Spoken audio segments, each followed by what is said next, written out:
You know, when you're in the midst of a panic attack, the reason you're calling someone is one, because you're scared. You want some sort of comfort.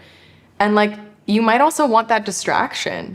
And sometimes you just have to, as their supporter, sit there and ride the wave with them.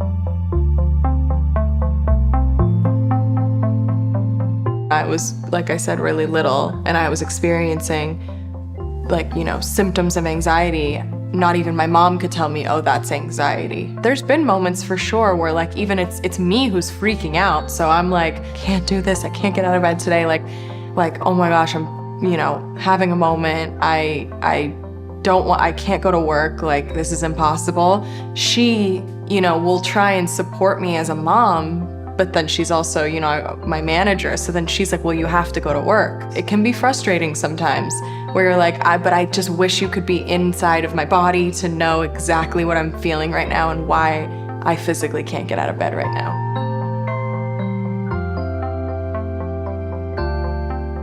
I wanted to specifically talk to you today about how to be a better ally to people in your like inner circle who may suffer from anxiety. Absolutely. Well, I think first of all, we need to recognize that anxiety is really common. Right.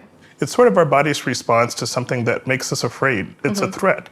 But I think the way to help as an ally is to first recognize when someone's having what would be considered usual anxiety and when it moves into where it's problematic and it interferes with their ability to function. Like you just said, recognizing when this might be something that you guys can just kind of deal with on your own, or if it's something that might need to be taken to a more serious level. Well, let's take a moment to kind of break down anxiety. Yeah. You know, I'm a psychiatrist, so I think about these things very methodically. So let's start with the physical. A person might have an elevated heart rate or heart palpitations, shortness of breath, just a sense of, you know, my body's kind of on like supercharged. You're just going really rapidly. You might feel dizzy or lightheaded. And sometimes people just feel as if they may be having a heart attack or about to have a seizure. And then there are the psychological components. Fear that I'm going crazy, fear that something bad is going to happen. And then there might be these sort of obsessive thoughts about things that have happened in the past, overgeneralization, overthinking, and it just gets into this kind of a track where your brain just can't get off that thinking. And then that might affect behaviors. So when anxiety is around for a long time, we notice that people start isolating, they start avoiding things, they may not want to go out. I know that, you know, your experience in terms of like going out on the catwalk or being on an airplane, all of those things that normally we just do without thinking, for the person who's had a panic attack in that situation, it takes them back there. So hearing that those are like normal in the anxiety world, to feel those things, it like comforts you a little bit. And as more people come out and talk about their mental health problems or their anxiety, the more the public is aware that, hey, this is a real thing. But especially during the recent pandemic. Maybe normal wasn't the right word. Well, we try to avoid that, but sometimes, you know, it's just, it normalizes it. Exactly. And since more people are talking about it, both on social media and in conversations, people are open about the fact that they're in treatment. Again, it's so common and so many people suffer from it, but only about maybe a third of people truly get help. You know, for me personally, I've never gotten into medication, but I'm sure at a certain level, it's necessary for some people, no? Well, Depending. Medication is a choice. Right. And people that have minor anxiety to moderate anxiety, I certainly recommend that you should try out having some type of routine. Right. There are things that you can do like meditation, going for a walk, having a nice hot bath or chamomile tea, even going for a jog. Sometimes getting exercise really helps. But there does get to a certain point, at least in my department, where we see folks who their anxiety is so crippling and they might have a more serious illness like obsessive compulsive disorder or generalized anxiety disorder where they can't function. If it gets to the point where you can't get out of bed, you can't face the public, or you can't go out of your house, then it might be time to talk to someone, and maybe a medical doctor is one of those people. Yeah. Unfortunately, every medication that a psychiatrist prescribes has both benefits and side effects. Right. And one of the unfortunate things is that some of these medications, they can be habit forming. And so it's an important conversation to have with a professional. Is this the right thing for me to do? And then to do it under close supervision. Totally. I know that you probably mentor some younger folks in the business. What things do you observe in them when they're having anxiety?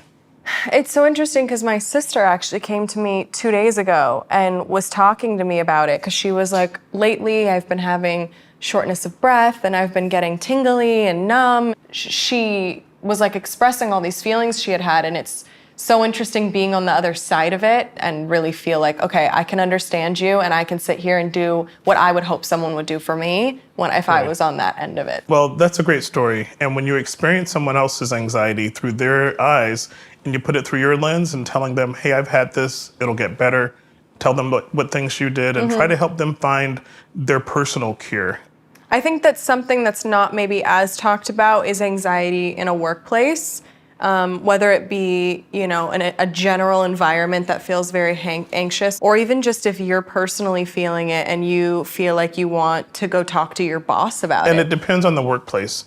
Certainly in smaller workplaces, there isn't like a big HR, human resources department to go to get help. But I think if you witness it in a coworker, the first thing is to let them know, hi, I see something's changing. We need to work as a team here. Is there something that I can talk with you about? You need to realize that you're not necessarily their therapist. And if it is going to your boss, I try to have people frame it through a medical condition. Like, I have anxiety, especially if it's something that's been diagnosed and that's ongoing. I might need to have accommodations because it is one of those illnesses that's covered under the Americans with Disabilities Act. Oh, really? So in the workplace, there are certain things like giving people more time, giving people more space, coming up with hybrid alternatives. So I have some questions from our audience. The first question, how do you get older generations to understand anxiety and validate one's feelings? Anxiety stretches across all generations. Yeah. It might manifest itself in different ways. So when you start talking across generational lines, I think it's just important to try to find a common language and talking about your experience of fear, your experience of uncertainty, of disappointment. Those are things that people of all ages should be able to relate to. Yeah. Okay, question 2. What advice can you share for maintaining friendships in which you are both mentally ill? I think it can be really helpful that you support each other and not be judgmental of each other. But I think you have to be cautious that you don't try to fix each other and help that person get to the right assistance when you feel like it's beyond your ability. Well, thank you so much. I think the last thing that I would love to hear from you and something that we're doing with the professionals that come in here is just getting some tips or tricks or something that the viewers can kind of apply to their lives at home. So one technique that I like to advise people to try is called box breathing. Okay. And it's breathing where you focus on a visual, where you draw a box in your mind. Want to give it a try? Sure. Okay. So just close your eyes. Okay. And then we're going to draw a box up as you breathe in, as you inhale. 1, 2, 3, 4. And then pause, draw a line across. 1, 2. And then we're going to draw a box line down. 1, 2, 3, 4. Pause, and then draw another line. 1, 2. And then pause, draw a line up. Inhale, 1, 2, 3, 4. And you just kind of keep cycling through drawing those lines and boxes. I like that one. Okay. Thank you. Well, it gets you to focus on the breath. Yeah. And I also want to point out that as much as we've talked about being a good ally, being a good friend and a helper, it's important to remember that when things get beyond your abilities, don't be afraid to either yourself or someone else to call for help. You can start by finding a licensed therapist or a counselor, talking to your family doctor, your primary care doctor, or even going to resources online where you look for your insurance company's provider carrier number, call them up, or call a helpline to just get some assistance.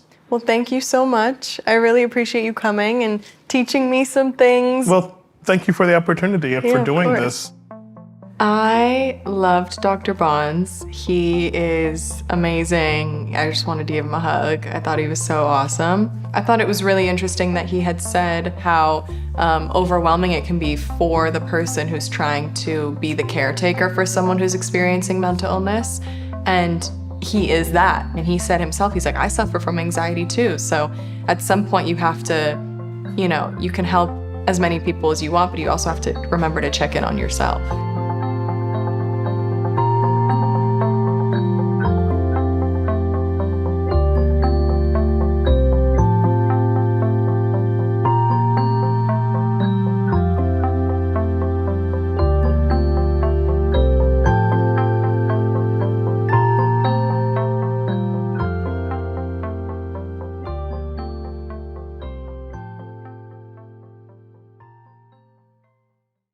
No, I'm here. All right. Oh, come on. Really?